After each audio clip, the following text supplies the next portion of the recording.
संस्कार ही अपराध रोक सकते हैं, सरकार नहीं।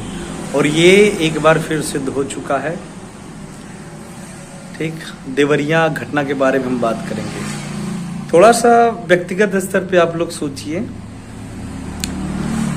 अभी हम हिंदू मुसलमान की बात कर रहे थे, हालांकि अपने अपने धर्म को महान बनाने के चक्कर में दूसरे के धर्म को नीचा दिखाना कहीं से भी सही नहीं है, कहीं से भी सभ्य समाज का लक्षण नहीं है। ठीक, क्योंकि हम यदि इस प्रकार की कृत्य कर रहे हैं तो कहीं ना कहीं हमें इतिहास पढ़ना चाहिए और जिन लोगों ने ऐसा किया है उनकी स्थिति को भी जाकर देखना चाहिए।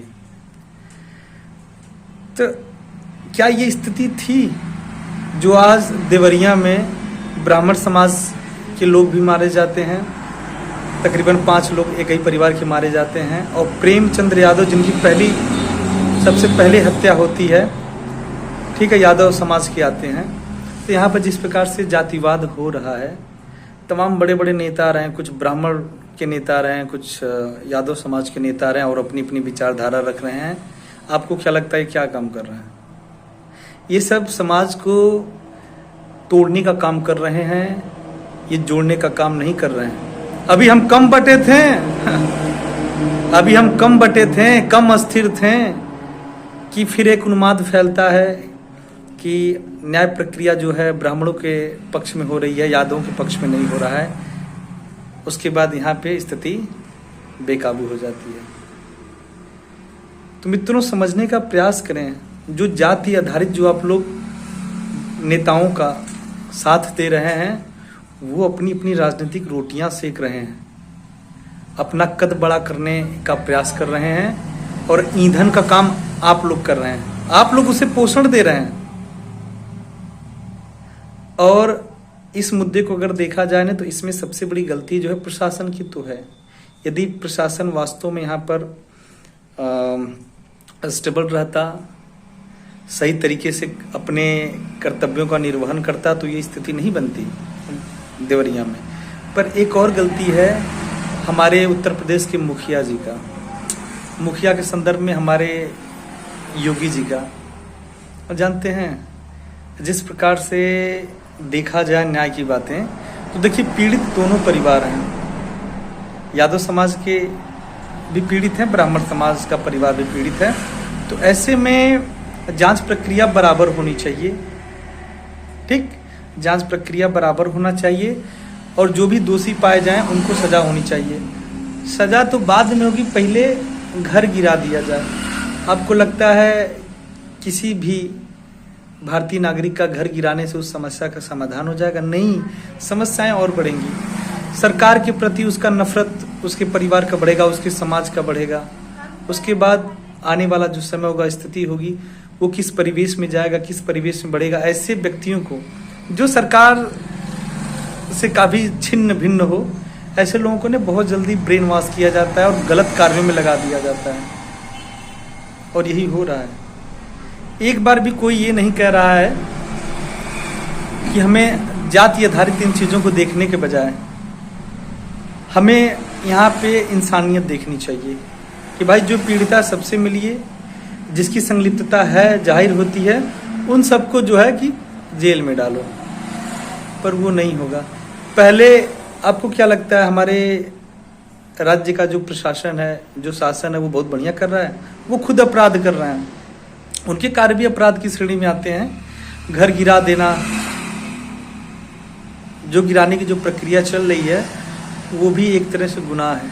मैं आज के डेट में बता दूं, अभी आप जांच प्रक्रिया बढ़िया से हो जाए, उत्तर प्रदेश के तकरीबन 75% ऐसे मिलेंगे ग्रामीण आबादी के लोग जो ऐसे कहीं ना कहीं घर बना लिए हैं।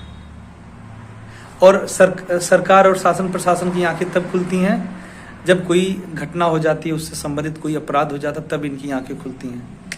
ये कोई आतंकवादी नहीं है, ये उग्रवादी नहीं है, किसी दूसरे देश के घुसपैठिया नहीं है, ये आपके ही देश के। आप मुखिया है ना, आप समझ लीजिए जैसे एक परिवार का गार्जियन होता है, मुखिया होता है, वैसे आप पूरे प्रदेश के मुखिया हैं।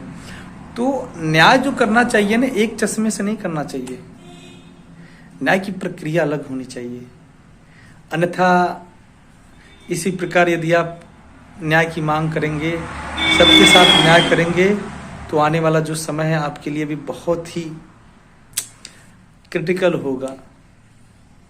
ठीक, चुनाव भी आने वाला, आपको क्या लगता है यदि इस प्रकार आप कार्य करेंगे तो दोनों पक्ष, आप एक समाज के लोगों का यदि वोट बैंक के चक्कर में दूसरे समाज के लोगों को निराश करने का प्रयास कर रहे हैं, तो इसकी भरपाई आपको आने वाले चुनाव में देनी पड़ेगी, चाहे लोकसभा को चाहे विधानसभा का।